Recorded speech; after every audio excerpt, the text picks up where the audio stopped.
Assalamualaikum warahmatullahi wabarakatuh.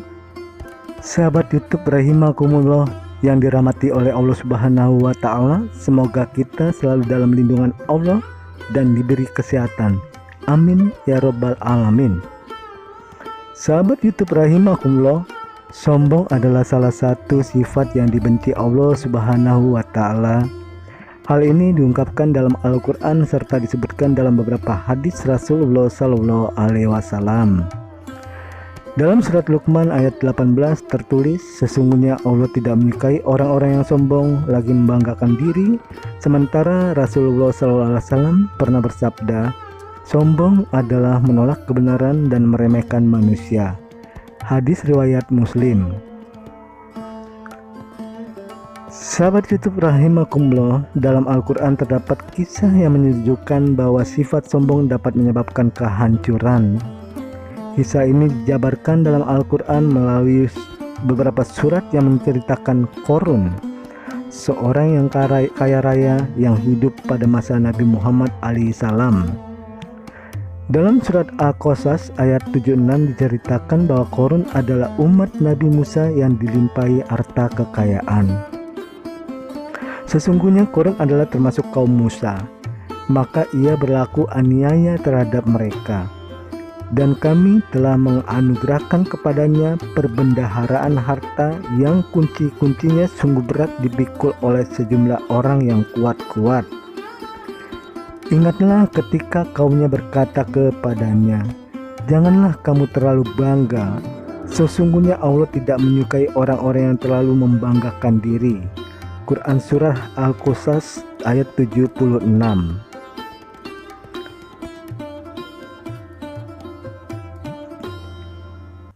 Qarun disebutkan masih memiliki hubungan kekerabatan dengan Nabi Musa. Awalnya ia dikenal sebagai sosok yang pintar dalam berdagang. Ia juga mendapat julukan Munawir yang artinya bercahaya. Qarun juga dikenal sebagai orang yang memiliki suara merdu kala membaca kitab Taurat. Atas permintaan Qarun, Nabi Musa mendoakan agar Allah Subhanahu wa taala melimpahkan harta benda. Bukan tanpa alasan, Nabi Musa mendoakan karena lihat Qarun selama ini dikenal sebagai orang yang soleh. Saking banyak harta yang dimiliki, Qarun bahkan tak pernah pergi seorang diri.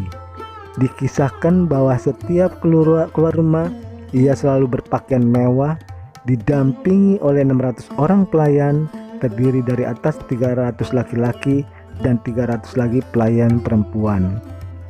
Dan bukan hanya itu saja, ia juga dikelilingi oleh 4.000 pengawal dan diiringi 4.000 binatang ternak dan 60 ekor unta yang bawa kunci-kunci gudang kekayaannya. Dengan kekayaan berlimpah ini, ternyata Qarun menjadi ingkar dan berkhianat. Dia, Qarun, berkata, sesungguhnya aku diberi harta itu semata-mata karena ilmu yang ada padaku. Tidakkah dia tahu bahwa Allah telah membinasakan umat-umat sebelumnya yang lebih kuat daripadanya dan lebih banyak mengumpulkan harta, dan orang-orang yang berdosa itu tidak perlu ditanya tentang dosa-dosa mereka. Quran Surah Al-Qasas ayat 78. Harta kekayaan Qarun lenyap saat ia diperintahkan untuk membayar zakat, namun ditolaknya dengan alasan zakat akan mengurangi hartanya. Kisah Qarun ini disebutkan dalam Al-Quran surat Al-Ankabut ayat 39. Dia juga Qarun, Fir'aun dan Haman sungguh telah datang kepada mereka Musa dengan membawa keterangan-keterangan yang nyata. Tetapi mereka berlaku sombong di bumi dan mereka orang-orang yang tidak luput dari azab Allah. Quran Surah Al-Ankabut ayat 39. Puncak kesombongan Qarun terjadi saat ia merasa menjadi orang yang paling baik dari seluruh umat manusia. Saking sombongnya ia bahkan menyebutkan dirinya tidak membutuhkan apapun karena merasa dirinya sudah sangat kaya. Termasuk Qarun mengatakan tidak butuh ampunan Allah Subhanahu wa taala serta tidak takut dengan ancaman Allah Subhanahu wa taala. Akhirnya akibat kesombongan Qarun tersebut, ia kemudian dapat azab yang pedih Allah Subhanahu wa taala. ditenggelamkan ke dalam perut bumi beserta seluruh harta miliknya.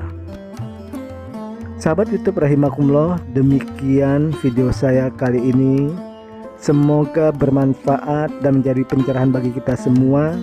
Mohon maaf bila terjadi banyaknya kekurangan dalam video ini. Terima kasih. Wabillahi taufiq wal hidayah. Wassalamualaikum warahmatullahi wabarakatuh.